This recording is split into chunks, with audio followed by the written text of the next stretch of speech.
Praise the Lord. Hallelujah. It's good to be in the house of the Lord. Amen? Sige po, sabihin natin sa katabi natin, I'm glad you're here. Jesus loves you. It's love month, ano po. And I believe that the Lord has something great for us this morning. And His presence is with us. Kanina po nung nag-aawitan tayo, ramdam na natin ang presensya ng ating Panginoon. Praise the Lord. So, let's not delay na po. Let's start with a prayer. Sige po. Let's close our eyes and bow our heads. Hallelujah. Lord, we thank you for this day. Father God, we adore you. Jesus, we praise you. Oh, Holy Spirit, we love you. Lord, we thank you for this day, for allowing all of us to be here in this place, Lord God. And for those who are watching us on FB Live, oh Lord God, this is an opportunity to learn more about you, oh Lord. And we thank you sa mga pagkakataong ganito, Panginoon, because we want to know more about you. We want to grow in the knowledge of you. Lord, we pray that you'll meet every one of us, that yung mensahe mo, Panginoon, it will grow in our heart, and Lord, it will bring transformation in our lives, and we'll use it, oh Lord, as we abide in you, and as we love you and serve you, and as we love and serve others as well. Panginoon, ikaw lamang po ang maitaas sa umagang ito. May everything that we do bring glory into your holy name. This we pray in Jesus' name. Amen and amen. Hawakan ko na nga. Okay. Sa simula po natin may tatanong ako, no? Have you ever experienced po to text or respond to a post and the response that you got was just simply, who you? Naka-experience na kayo ng gano'n, nag-text ka, tapos ang sagot sa'yo, who you? Diba? Sometimes it's an innocent question po, kasi hindi ka naman niya talaga kilala siguro, and they just simply asking who you are. But other times, it's sarcastic. They really don't know who you are, and just simply asking, who are you? Or worse, sometimes po, pag galit yung tao, or if they're upset, they might say, who you? O sino ka? I remember, I have a friend who told me, pag yumaman ako, who you silang lahat sa akin. And then I have another friend who told me, lahat ng umapi sa akin, lahat ng nagpaiyak sa akin, lahat ng nang-iwan sa akin nung hindi pa ako kagandahan, at ngayong maganda na ako, lalo na yung mga ex ko na yan, who you silang lahat sa akin.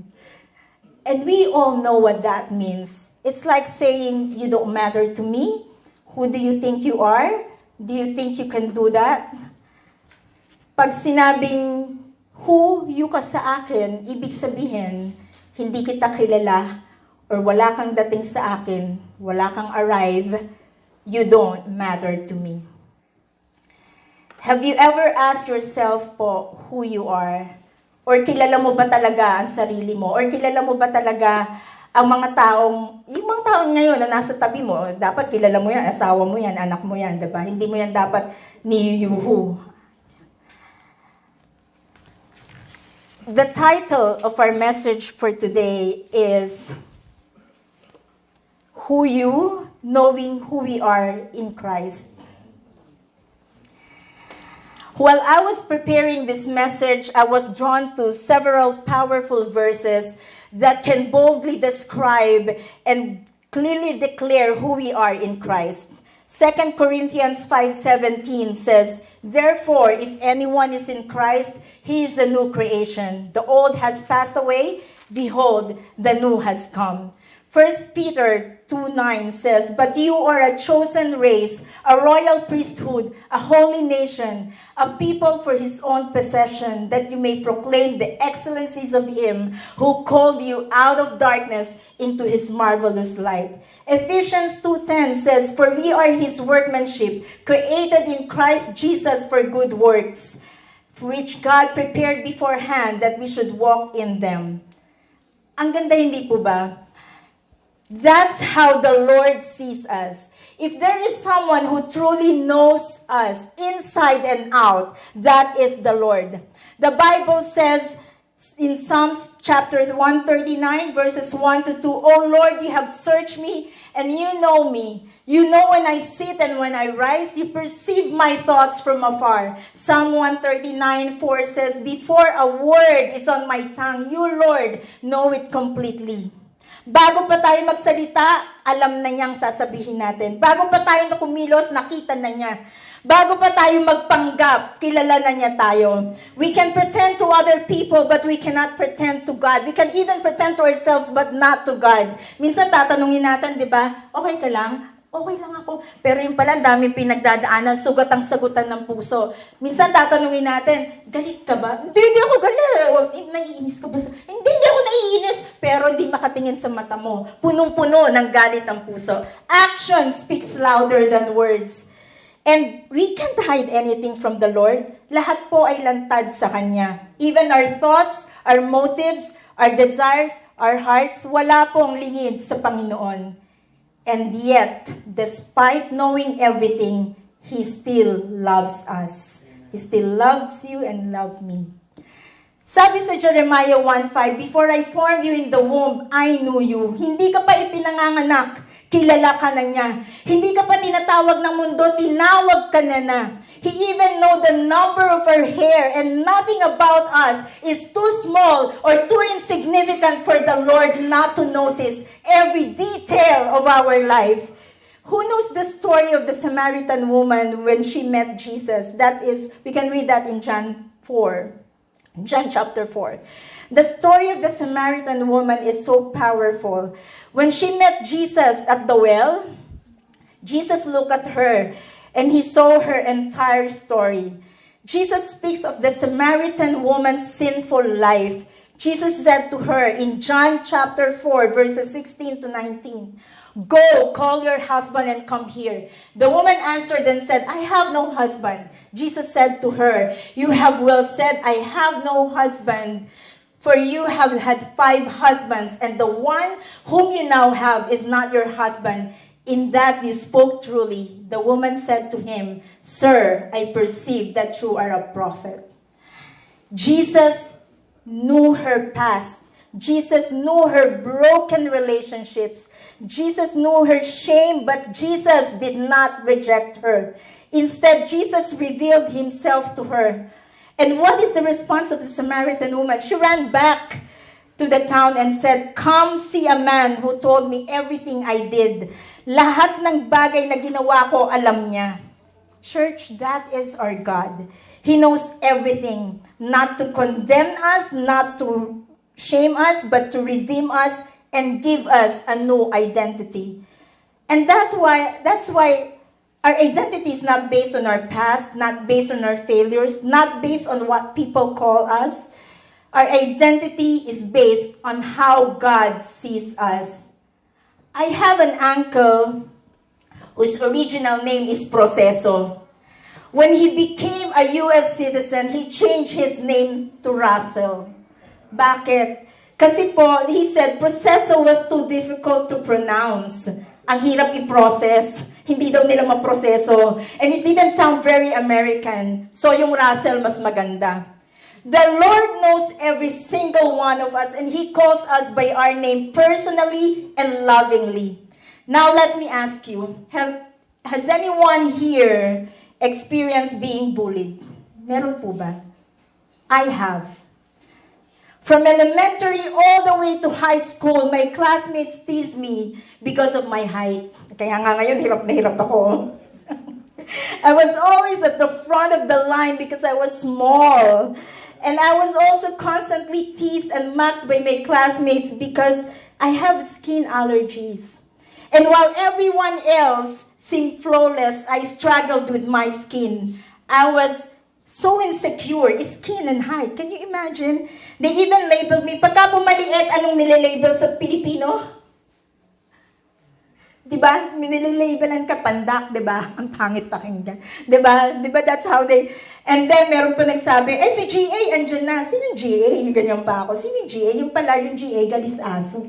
Kasi nga maraming allergies. Can you imagine the impact that had on me as a child? There were times I didn't even want to go to school anymore because I was so embarrassed. I was bullied and laughed at constantly. But of course, as I grew older, I started working, and especially when I came here in the US, things changed. Miderma na, diba? Life moved forward, and everything slowly changed. Ngayon, huyo na sila sa... Joke lang. Joke lang po. But kidding aside, every time I go back to the Philippines, we still have class reunions, and we don't talk about it anymore. We just laugh about it. We are mature, and we're actually close up to this time. Mga kapatid, this is the reason why it is important for us to be kind, considerate, and love people. Because we never really know what someone else is going through. Hindi natin alam kung anong pinagdadaanan ng bawat isa. Parang gulong po ang buhay. In English, life is like a wheel. Umiikot po yan. It goes up, it goes down. Sabi nga, ang buhay ay weather lang. Kaya wag po tayong magmamalaki.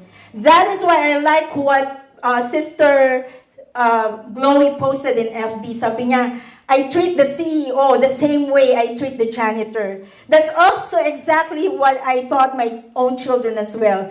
Treat everyone with respect and kindness, no matter who they are. Because everyone matters in God's eyes, and we reflect His love when we treat others with dignity and respect.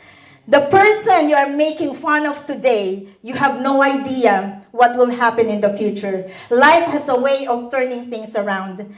That is why the Bible teaches to love and to show kindness. No judgment, no ridicule, but compassion. Because words can heal, words can wound deeply, but love has the power to heal. Bible says one of our identity, God's chosen people. Clothe yourselves with compassion, kindness, humility, gentleness, and patience. Let's choose to love because we don't know what battles people are fighting in silence. And as followers of Christ, we are called to love month, not just love month, but every day, to be kind and to reflect Him in how we treat others. And to those of you who feel oppressed, bullied, or treated unfairly in life, take heart.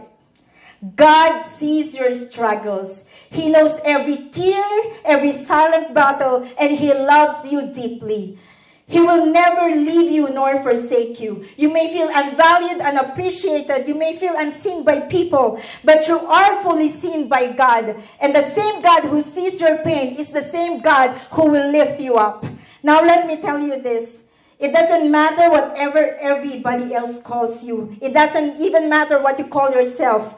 Let us be reminded that the only one that gave us life has the authority and the right to identify us. Other people are not qualified to label you or to name you. Your circumstances may make things difficult for you, but these circumstances aren't actually powerful enough to define you. People may have hurt you, caused you too much pain, but it does not have the power to shape the totality of who it is that you've been called to be. We are not defined by our present situation. We're not defined by our past mistakes. We're not defined by our feelings, by our title at work, title in church. We are not defined by our education, our color of skin, our culture, our wealth, our possessions, by our status in life. We are not defined by our past, not even our behavior. We are not defined by our failures. We are not defined by our struggles. We're not defined by our circumstances. We are what God says we are, period. Amen? Palakpakan po natin ang Panginoon. Hallelujah.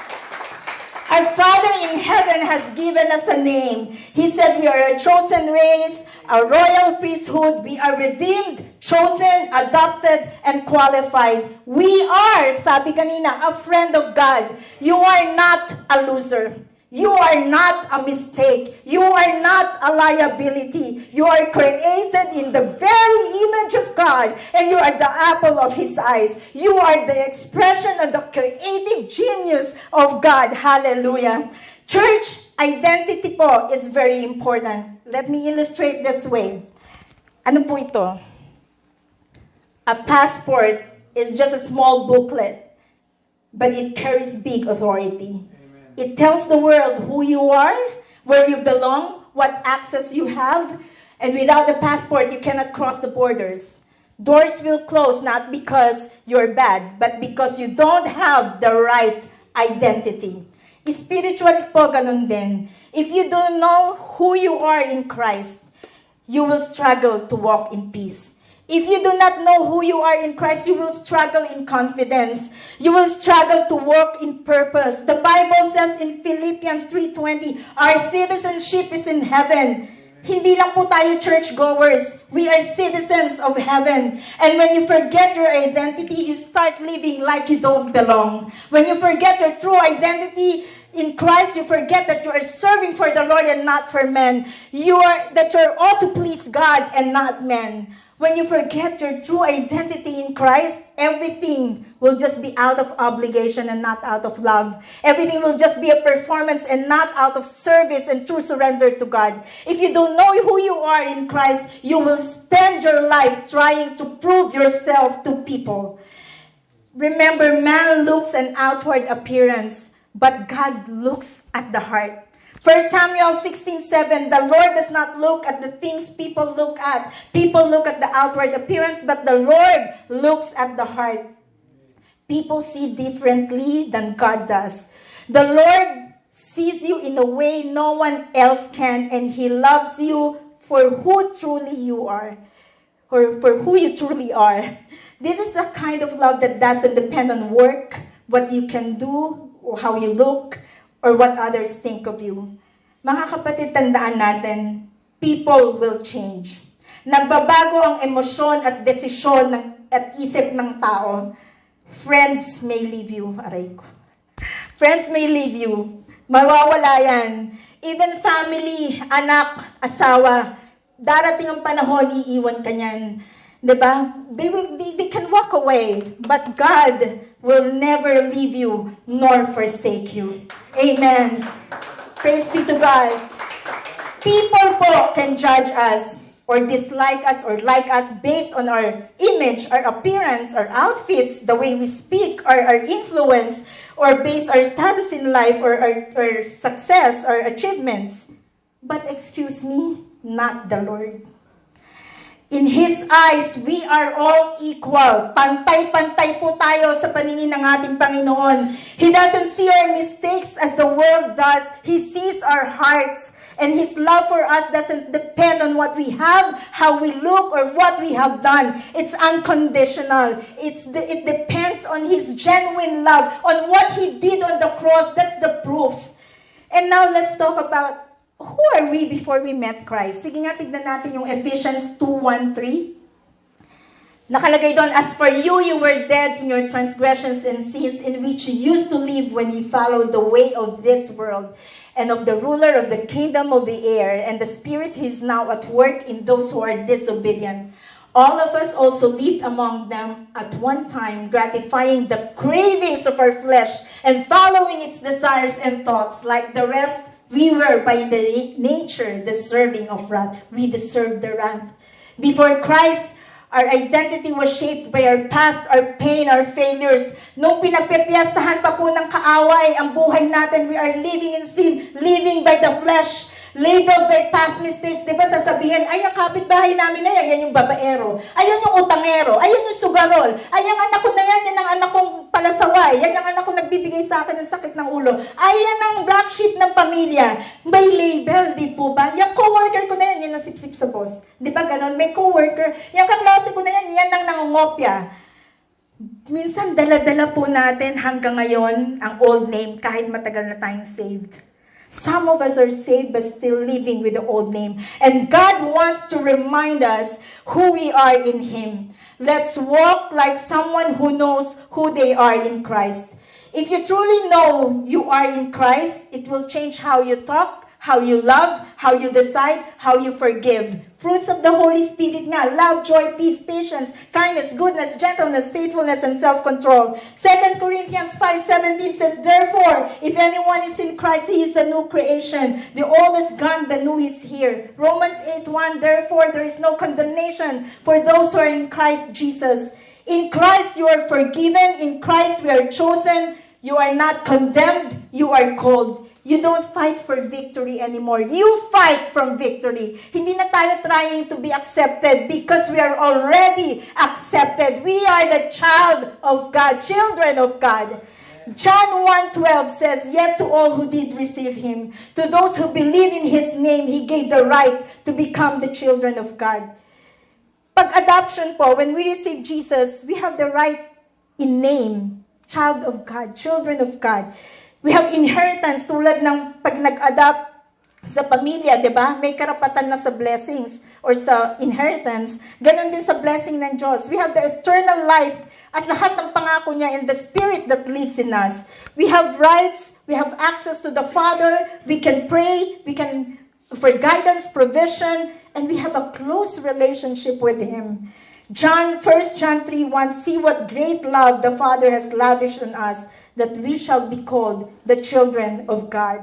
And as a child of God, stop living like the old you. May season po sa buhay talaga natin na babagsak tayo. May pagsubok, pero kapit lang. You are still chosen, still a child of God. Our worst moment or current failure doesn't cancel our identity. God's voice and God's promises are louder than the voice of our problems and our worst moments in life. Kahit sa lowest point mo, hindi ka iiwan ng Diyos. God does not define you by your worst moment, but by Christ's finished work in the cross. Sunod-sunod man po ang problema, God says, "You are loved. I am with you." He is Emmanuel. He is Jehovah Shammah. Romans 8:38-39, "Nothing can separate us from the love of Christ."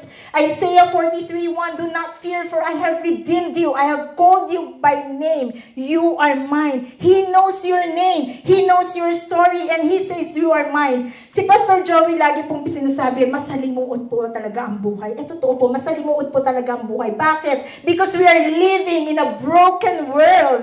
Sabi nga sa Bible, we will have tribulations, but take heart. I have overcome the world. Hindi po i-allow ng Lord na magkaroon po tayo ng mga problema at challenges na hindi natin kaya.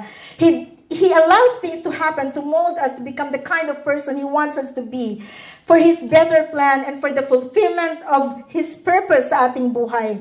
Darating po ang araw, those tests will be testimonies. And it's not about our stories anymore, but about God's story in our lives. Amen?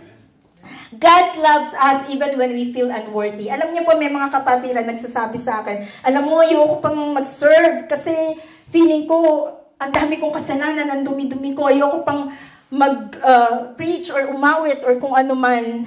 Alam po ninyo, we all fall short of His glory. Sabi ko, kung hintay mong ready ka, you will never be ready. We are all sinners, walang matuwid. Kung ang qualification para makatayo dito or makaawit or makapag-serve sa Lord ay wala kang kasalanan, wala na pong tatayo. Hindi ba? Wala pong qualified. But we are made righteous and we are made worthy because of what Jesus did on the cross. Romans 5:8, "But God demonstrated His own love for us in this, while we were still sinners, Christ died for us." Hindi po tayo minahal ng Diyos dahil mabuti tayo or sa mabuti nating gawa. Minahal niya tayo para baguhin tayo, maligtas at magkaroon ng buhay na kaaya-aya at walang hanggan. Gayon na lamang ang pag-ibig ng Diyos sa sangkatauhan na ibinigay niya ang kanyang anak na si Jesucristo, na sino mang sumampalataya sa kanya ay magkaroon ng buhay na walang hanggan at maligtas. Ganon niya po tayo kamahal. And may isa pa po akong paalala, and this is important. Kung alam po natin ang identity natin kay Lord, huwag po tayong entitled. Be humble. When you truly know who you are in Christ, you don't need to put others down or to lift yourself up. Hindi porket leader ka, porket pastor ka, hindi porket boss ka, hindi porket may pinag-aralan ka, who yun na yung iba. Let's stay humble. Minsan, pag leader, gusto implement kung anong gusto niya, ako masusunod. Or yung iba, tinitignan na lang kung anong maling ginagawa ng iba. Parang tinitignan na lang na parang siya walang mali. Romans 12:3, "For by the grace given to me, I say to every one of you, do not think of yourself more highly than you ought, but rather think of yourself with sober judgment in accordance with the faith God has distributed to each of you. Do not think of yourself more highly. Sometimes people say, who you? Because they think they're more important. But if you acknowledge po that everything that you have comes from the Lord, if you acknowledge na lahat ng meron ka galing sa Kanya, you will stay humble. You will not be entitled. Secure people don't belittle. Secure people don't look down. Secure people don't act entitled. Our identity is not sustained by what we do or by our position. It is sustained by God's faithfulness. Jesus is the best example of humility. Philippians 2:3-5, diba? Do nothing out of selfish ambition or vain conceit. Rather, in humility, value others above yourselves, not looking to your own interest, but the interest of others. In your relationship with one another, have the same mindset of Christ Jesus. Jesus knew exactly who he was. That's why he can wash feet. That's why he died on the cross. Kung kilala mo talaga kung sino ka kay Kristo, hindi ka mapagmataas, and because you are secure in Him, you don't need to ask who you. You can love, you can serve, you can walk humbly. Remember, grace-filled people extend grace. Isa pa po, malapit na. Understanding our identity in Christ doesn't always take life challenges. Diba, hindi ibig sabihin na Christian ka, wala ka ng pinagdadaanan. Kaya yung iba, Lord, naglilingkod naman ako, bakit sunod-sunod naman yung problema?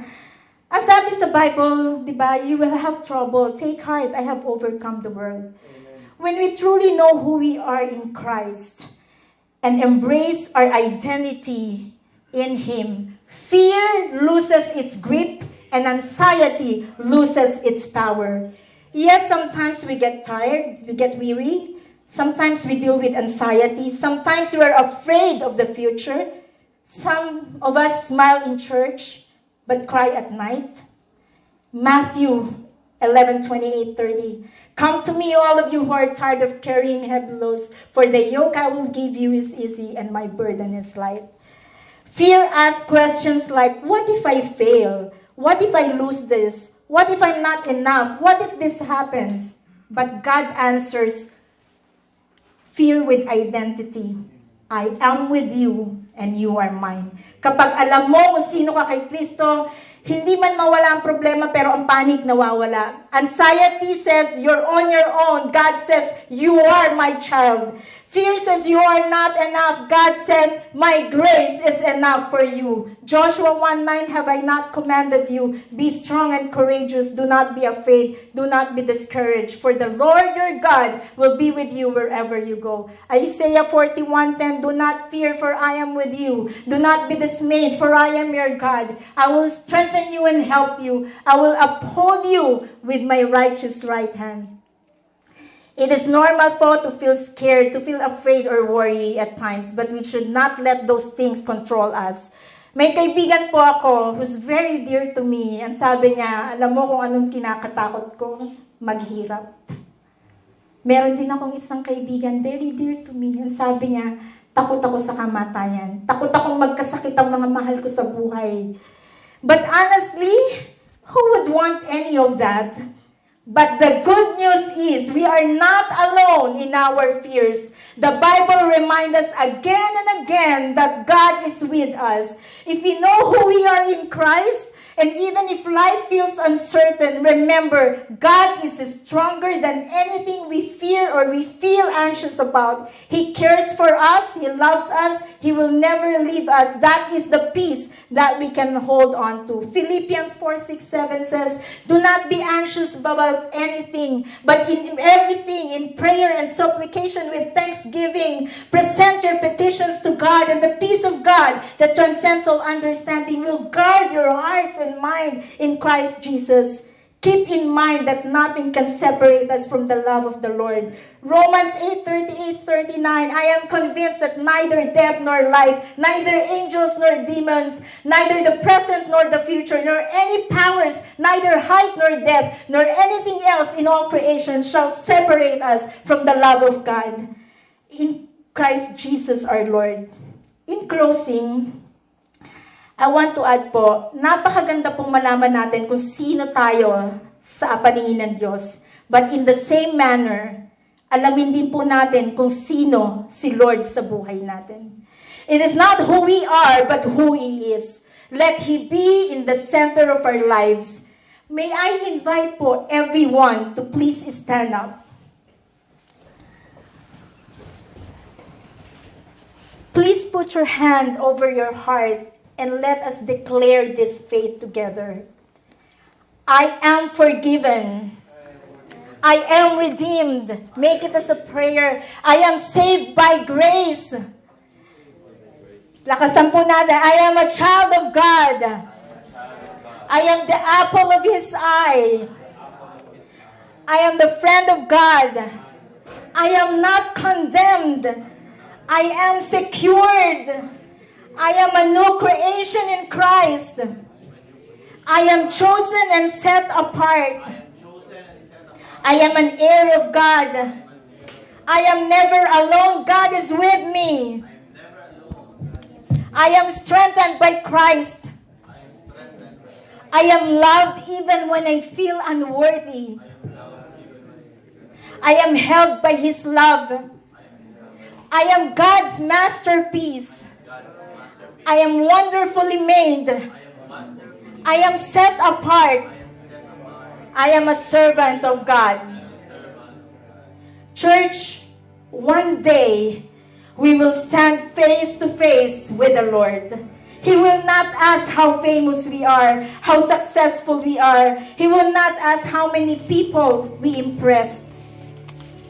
He will say, as written in Matthew 25:31, "Well done, good and faithful servant. You have been faithful with a few things. I will put you in charge of many things. Come and share your master's happiness." Knowing who we are in Christ today prepares us to hear, "Well done" tomorrow. Mga kapatid, always remember, you are a child of the one true King. You are chosen, loved, and secured in His hands. No one can snatch you from the Father's hands. You are His, and He is yours. To God be the glory. Hallelujah.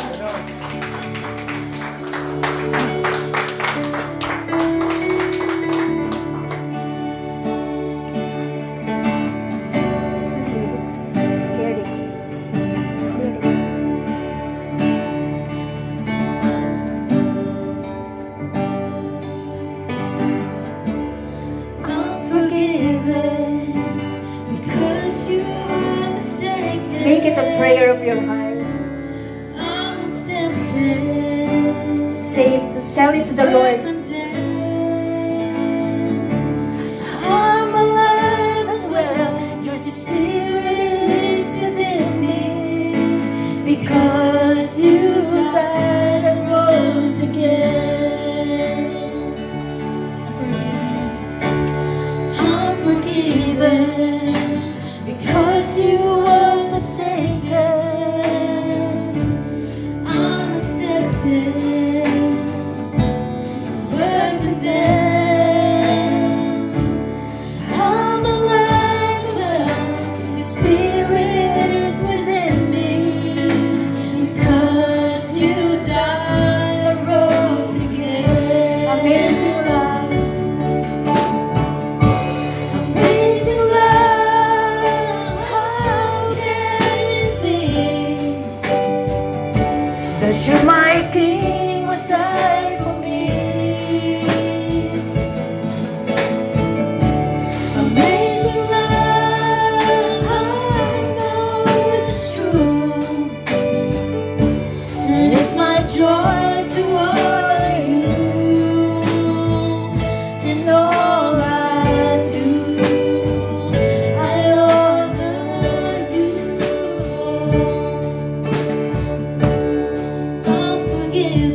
because you died and rose again.